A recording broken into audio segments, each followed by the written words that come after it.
Bienvenidos a Flor Mistrachi Pregunta, hoy con Néstor Sosa, exdirector del Gorgas. Bienvenido, doctor. Muchas gracias. Veo mucha contradicción o quizás versiones encontradas sobre cuántos casos se esperan tener. Algunos hablan de 5.000 a 6.000 casos, otros hablan de aproximarse a lo que ha estimado Angela Merkel que pasará en Alemania, que es del 60 al 70% de los habitantes contagiados. ¿Qué piensa usted? Sí, yo creo que va a depender un poco de las medidas que se tomen. Si no se toman ninguna medida y el virus continúa contagiándose de persona a persona, pues obviamente un escenario como un 60% es perfectamente posible. Si se toman medidas estrictas de distanciamiento social y aislamiento, pues ese porcentaje puede bajar significativamente, quizás a un 30, un 33%, pero obviamente va a tomar un tiempo para saber con certeza qué es lo que va a ocurrir con respecto al porcentaje total. La mortalidad en jóvenes es muy baja, pero la severidad de la enfermedad también es baja. Sí, en general, tanto la mortalidad como la severidad en jóvenes es menor, pero eso no quiere decir que los jóvenes no se afectan. Y de hecho, desde el principio en China hubo reportes de médicos jóvenes de 30 y tantos años que se enfermaron, que ingresaron a cuidados intensivos, incluso que fallecieron. Obviamente, la mayor parte de los casos más graves y de las personas que fallecen son personas de edad avanzada o con alguna enfermedad de fondo, pero de ninguna forma los jóvenes están completamente exentos de tener complicaciones. Los casos en niños son infrecuentes, pero tampoco se puede decir que ninguno está en el hospital o que ninguno se ha agravado, porque sí han habido casos de ese tipo. ¿Y hay alguna explicación científica para eso o para que la mortalidad en personas menores de 50 años sea menor al 1%? Sí, realmente no se sabe. Ahora, con casi todas las epidemias de virus respiratorio, los grupos, digamos, las personas mayores y los niños pequeños son los que más sufren en general, porque los niños pequeños no tienen el sistema inmunológico preparado, las personas mayores pierden un poco la fuerza de su sistema inmunológico, es lo que se llama inmunosenescencia. O sea, se ponen viejos el sistema inmunológico igual que cualquier otra parte del cuerpo, pero en este caso con el COVID-19 realmente los niños parecen no morir o la mortalidad infantil es muy, muy baja y los científicos no sabemos por qué eso está ocurriendo. Y eso es una de las cosas que se está investigando activamente, qué protege a los niños, qué hace que los niños, incluso niños pequeños, no se afecten. Si esto tiene que ver con el sistema inmunológico, con las defensas, entonces ¿sirven o no sirven vitamina C, jengibre, ajo, etcétera? Si realmente la mayoría de esos remedios o cosas que la gente sugiere, incluso por internet o por redes sociales, no tienen ninguna prueba científica. Es decir, no hay ninguna prueba sólida, ni que, digamos, el zinc o la vitamina C o el comer limón o naranja o hacer jugo de ajo. Yo he visto miles de cosas, no hay ninguna prueba de eso. Y de hecho, las veces que se han estudiado se ha encontrado muy poca evidencia de que aumenten el sistema inmunológico. Las Ni cosas que ahora aumentan ni el antes. ni ahora ni antes, ni específicamente para este virus, ni tampoco antes.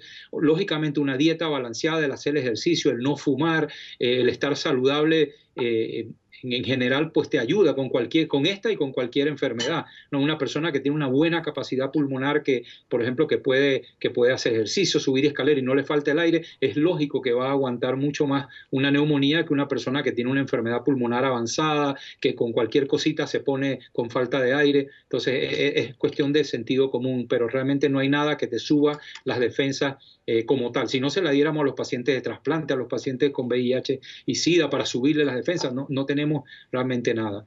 ¿Qué hace que este tipo de coronavirus sea mucho más letal que los otros tipos de esa familia? Sí, no se sabe, eso se está estudiando. Una de las cosas que se sabe es que afecta el pulmón. El virus entra al cuerpo y él se pega, como quien dice, tiene como una puerta por donde él entra. Esa puerta que se llama receptor está en el pulmón y el pulmón es un órgano tan importante que si se te inflama, se te llena de virus y de inflamación, no puedes respirar. Y eso es lo que afecta gravemente a los pacientes que están en los cuidados intensivos, que se le hace difícil respirar por la inflamación pulmonar. Hay otros virus, por ejemplo, que solamente se quedan en la garganta o en la nariz y te dan pues molestias, te dan congestión nasal o dolor de garganta, pero no te comprometen la vida. Este virus sí tiene esa característica de que se va a los pulmones y te produce entonces una neumonía severa y complicaciones en el pulmón que ya desencadenan pues el resto de los eventos que ocurren en los pacientes más graves. ¿Quedan afectados el pulmón, riñón, corazón, algún otro órgano? Sí, esos son principalmente, hay algunos reportes de personas que se ponen un poco confusas, o sea que puede haber también algo de afección del sistema nervioso, pero lo más importante en la gran mayoría es el pulmón y luego, como un hecho, digamos, más avanzado, las personas también tienen falla renal, a veces el corazón se pone un poco débil porque el virus lo afecta y otros órganos también se pueden comprometer, pero lo principal es evidentemente el compromiso pulmonar. Esta semana hemos escuchado de nuevas versiones que apuntan a que también hay síntomas como pérdida de olfato y de paladar. Eso, ¿por qué no se vio en los casos en China? Sí, no se sabe y es algo bien curioso. De hecho, yo también me enteré esta semana cuando vi comentarios y publicaciones en la prensa general sobre este hallazgo, especialmente en Francia, Italia y España. No sabemos si es una diferencia de tipo étnica o racial o sencillamente que estaban tan abrumados reportando los síntomas más importantes, que son la fiebre, la falta de aire, la tos, y no se reportó o no se les preguntó a los pacientes por esta molestia, que realmente no es nada tan impresionante, pero que obviamente cuando ya uno lo pregunta, sí, los pacientes dicen, bueno, la verdad es que sí, mire que hace 2 días que cuando hago el café en la mañana no siento el olor del café, ese tipo de cosas. Entonces sí, si no hay una explicación para eso, pues es un hallazgo curioso y te hace pensar en esa posibilidad. Ahora, dicho esto, cualquier persona que tiene un resfriado y tiene la nariz tapada, pierde el sentido del olfato. Eso a todos nos ha pasado, que uno está completamente congestionado, no sientes ningún olor. Pero lo curioso es que con el COVID-19, incluso sin estar congestionado, parece que algunas personas disminuye su capacidad para sentir los olores y eso es lo que es, digamos, de ayuda, porque con la nariz tapada, pues cualquiera puede no sentir un olor, pero si no tienes la nariz congestionada y de repente tú dices, oye, no siento el perfume, no siento el café, no siento el olor de las cosas a mi alrededor, eso sí es un hallazgo interesante y que debe motivar pues más investigación, ¿no? en los pacientes. Doctor, usted hablaba de el 50 a 60% de la población que con medidas de mitigación podría bajar a 30-33% de la población infectada en el mejor de los casos. También hay versiones encontradas sobre hasta cuándo duraría esto. Primero se habló de 3 meses, 2 a 3 meses, luego 2021, quizás 2022. ¿Qué piensa usted? Sí, aquí obviamente todo lo que se ha publicado es basado en proyecciones, o sea, son modelos matemáticos, las personas que son expertos en este tipo de modelaje, ellos ponen en sus computadoras la información sobre la epidemia, cómo se transmite, qué impacto tienen las medidas de control y entonces obviamente con los ordenadores, con las computadoras, generan estas curvas que predicen lo que puede ocurrir. Y todo esto son predicciones, nadie tiene una seguridad. Lo que sí se sabe es que si tú no haces nada por la transmisibilidad de este virus, vas a tener una curva muy alta, ¿no? Vas a tener una ola de pacientes en muy poco tiempo, en cuestión de 1 mes, 2 meses, como ocurrió al inicio en China, como está ocurriendo en Italia y España, que es realmente una gran cantidad de personas enfermas en un tiempo muy corto. Si tú intervienes, si haces medidas de distanciamiento social, cierras las escuelas, los restaurantes, las áreas donde se congrega gente, entonces lo que tienes es que se abre ese compás y puede que haya una cantidad similar de personas afectadas, pero en vez de ser en 1 mes, se alarga un poco a varios meses. ¿Cuánto va a ser? No se sabe, yo no me atrevo a predecir porque hay unas variables, por ejemplo, el clima, no se sabe si con el cambio de clima, por ejemplo, en el hemisferio norte los casos van a bajar. En Panamá es un poco más difícil porque la temperatura es casi constante durante todo el año. Nosotros tenemos la diferencia de las lluvias y la época seca, pero no hay esos cambios que hay en zonas templadas. Pero en América del Sur, por ejemplo, la temporada de frío es en julio y quizás se esperan brotes nuevamente, ¿no? Exacto, sí, no se sabe, se está viendo, hay estudios que señalan que estos virus en general, no este virus en particular, pero este tipo de virus sí tienen una estacionalidad, o sea que a ellos les gusta cierto momento del año, entonces hay científicos que tienen la esperanza de que cuando aumente la temperatura en el hemisferio norte, pues baje la incidencia de virus. En nuestros países es un poco más complicado, porque Panamá, la época de infecciones respiratorias es la época lluviosa, que es lo que viene ahora, ¿no? Lo que es julio, agosto, septiembre, octubre es cuando sube la influenza, el virus sincitial y todos los otros cuadros de resfriado empiezan más con las lluvias. Entonces eso es lo que yo realmente no puedo predecir qué va a pasar en países como Panamá u otros países tropicales cuando cambie o entren de lleno las lluvias, ¿no? Eso es interesante. Ya volvemos, esto es Flor Mistrachi Pregunta, hoy con el exdirector del Gorgas, Néstor Sosa.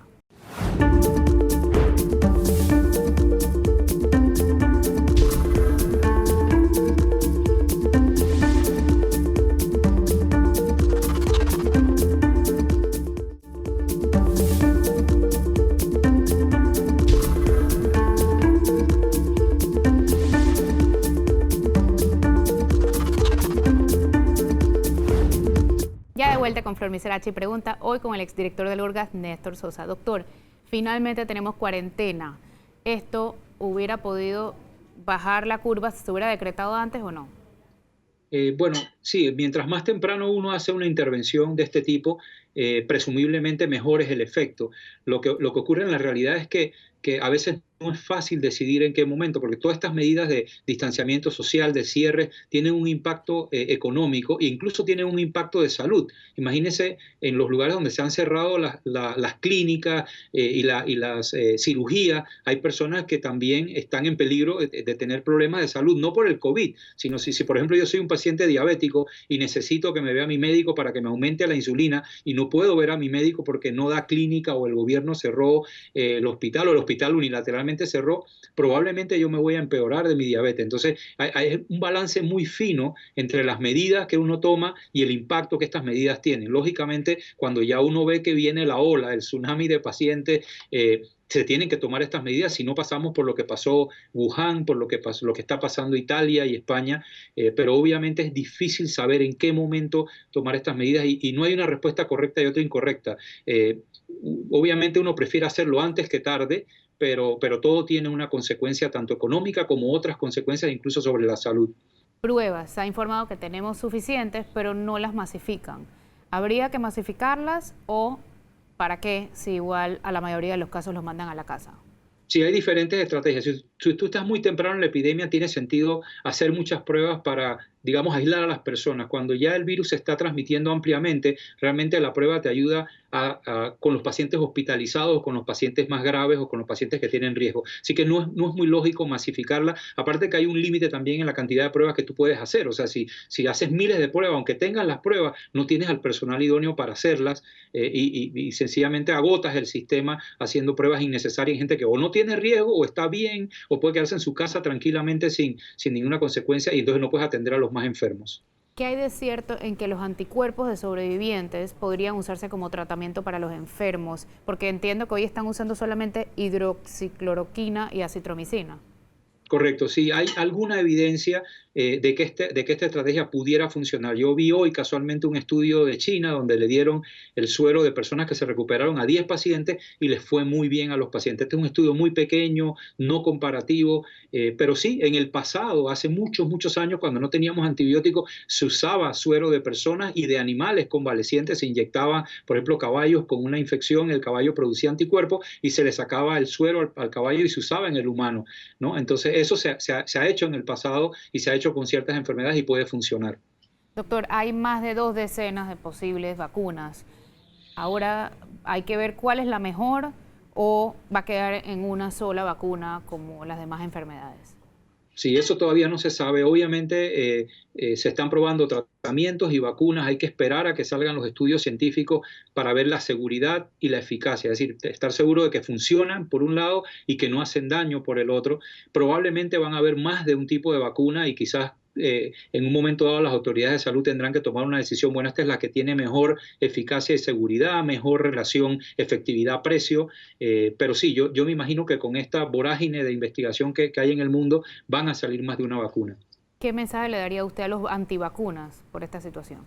Sí, bueno, realmente, digo, este ejemplo es algo que nos recuerda el tiempo antes que tuviésemos tratamientos y antes que tuviésemos antibióticos, cuán fuertes pueden ser las enfermedades infecciosas y el respeto que uno debe tenerle a ellas y lo importante que es vacunarse para prevenir este tipo de catástrofe, porque realmente en algunos países ya se habla de una catástrofe por este virus. Entonces, es un mensaje claro para a los grupos antivacunas que las vacunas salvan vidas. Imagínense que todavía tuviésemos viruela o epidemias de sarampión que mataban a los niños pequeños o polio que dejaban esas secuelas horribles, neurológicas. Y todo eso se ha controlado gracias a las vacunas. Algún día tendremos una vacuna contra el COVID-19 y esto será cuestión de historia. Será sí, yo recuerdo cuando el COVID ocurrió en el año 2020, ¿no? Pero ya tenemos una vacuna y ya no nos preocupa en absoluto. Doctor, se ha hablado de múltiples medidas, lavarse las manos, no salir, usar mascarilla, pero quiero saber de 3 situaciones en específico que siguen generando mucho debate y dudas. 1, quitarse los zapatos fuera de la casa. 2, pasear a las mascotas y 3, ejercicios al aire libre.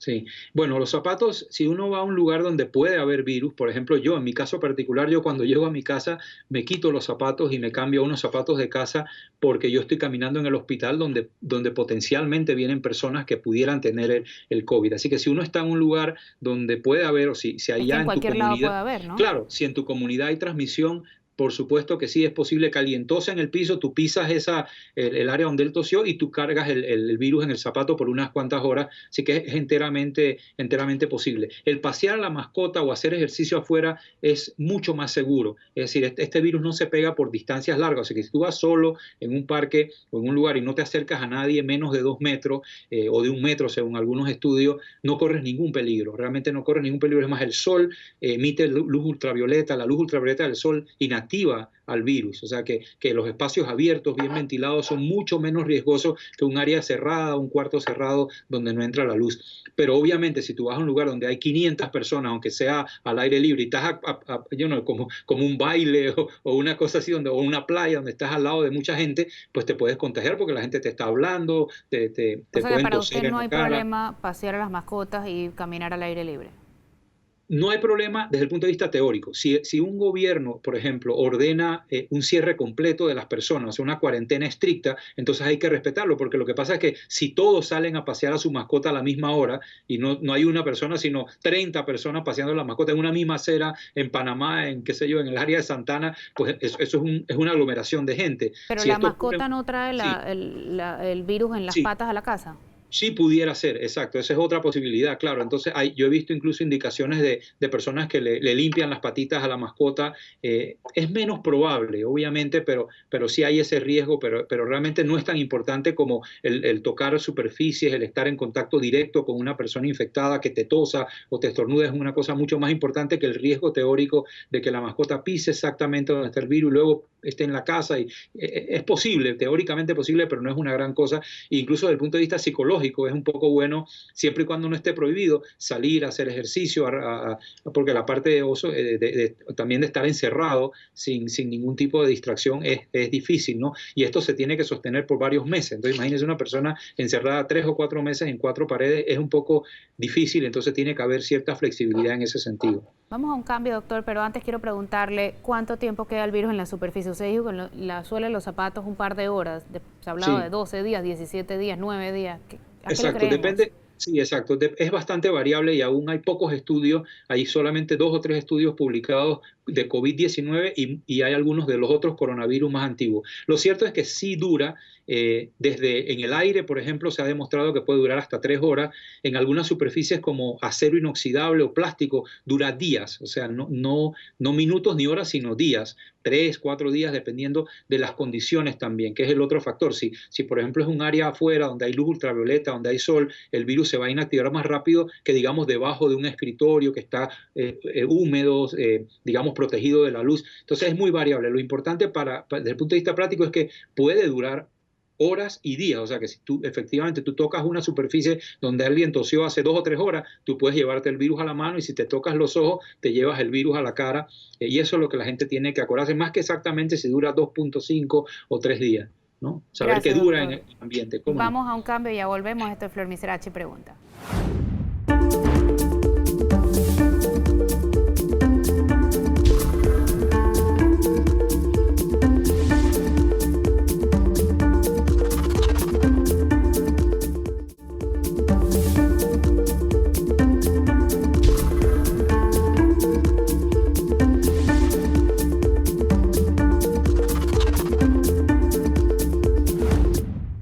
Ya de vuelta con Flor Misrachi Pregunta, hoy con Néstor Sosa, ex director del Gorgas. Doctor, en Panamá solo el Gorgas diagnostica estos casos. ¿En otros países es así, que solo un laboratorio diagnostica o no?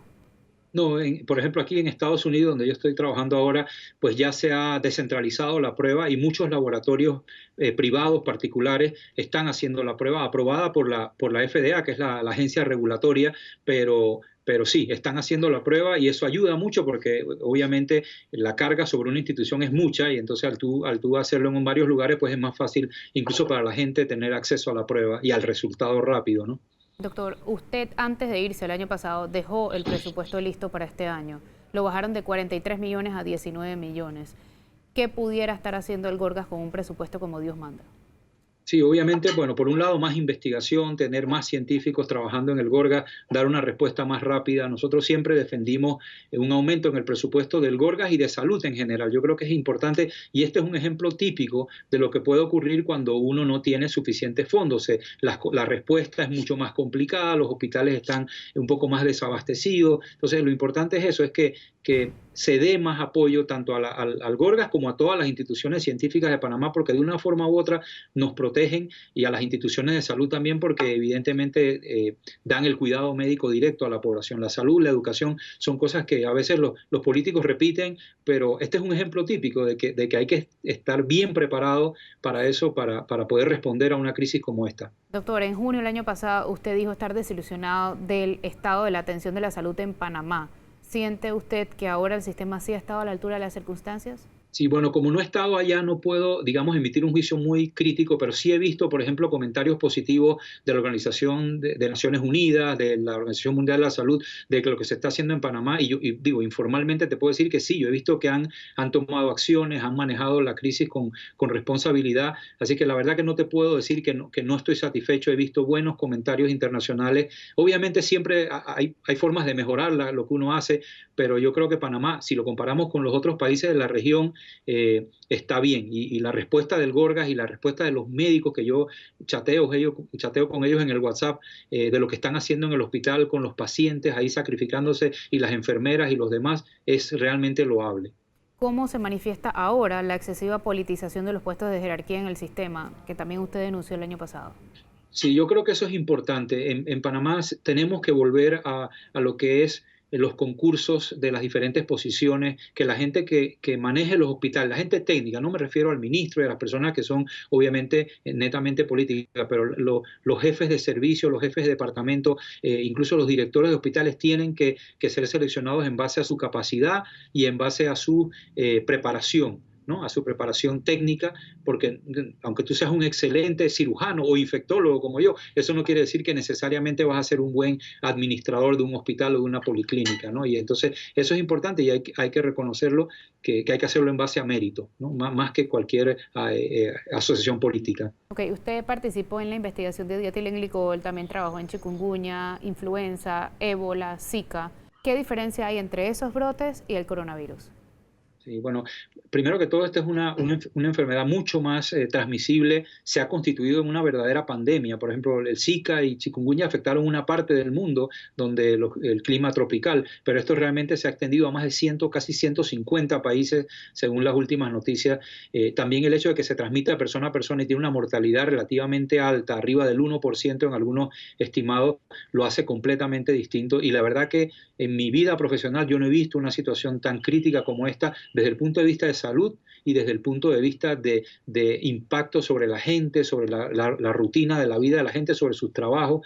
Así que sí, definitivamente es una situación muy seria y hay que acatar las recomendaciones de las autoridades de salud, porque esto no es una cosa que va a pasar en 2 o 3 semanas, no es algo para tomar a ligera, y sino que le pregunten a los médicos en España, en Italia, en China, que vieron morir y están viendo morir a cientos de miles de personas por esta enfermedad. ¿Qué hay de cierto, doctor, en que este virus ya se está transmitiendo por el aire, no solo por gotitas como se dijo inicialmente? Sí, lo que se ha demostrado es que puede estar en el aire y mantenerse vivo, por decirlo así, porque un virus realmente no es un animal, no es un ser vivo, pero puede estar en el aire y infectar a otra persona por hasta 3 horas. O sea que sí es teóricamente posible eso. Ahora, generalmente la mayor parte del virus es en gotas gruesas que caen. Cuando uno tose, caen al suelo en una distancia menor de 1 metro, máximo 2 metros. Así es que esa transmisión aérea no se ha demostrado categóricamente, pero se sabe que por lo menos se puede mantener viable el virus en el aire por un tiempo. Cuando usted se fue del Gorgas, lamentó que los gobiernos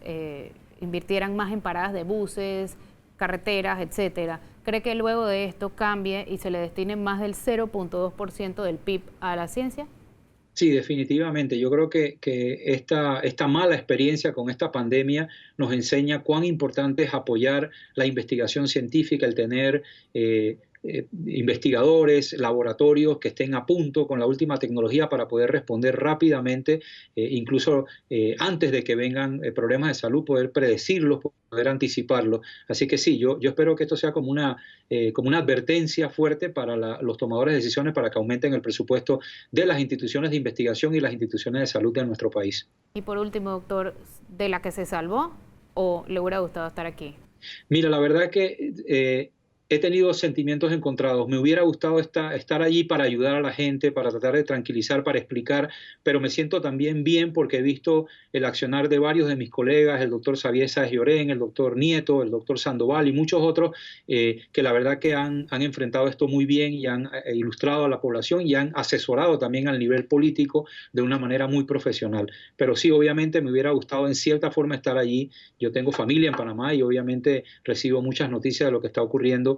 Y sí me siento un poquito, la verdad, culpable de no estar allá, pero igual me siento satisfecho de que los profesionales están peleando ahí contra este COVID-19 con todo. Usted está ahora en Nuevo México, donde no hay muchos casos. ¿Cómo han hecho para que la cifra no suba?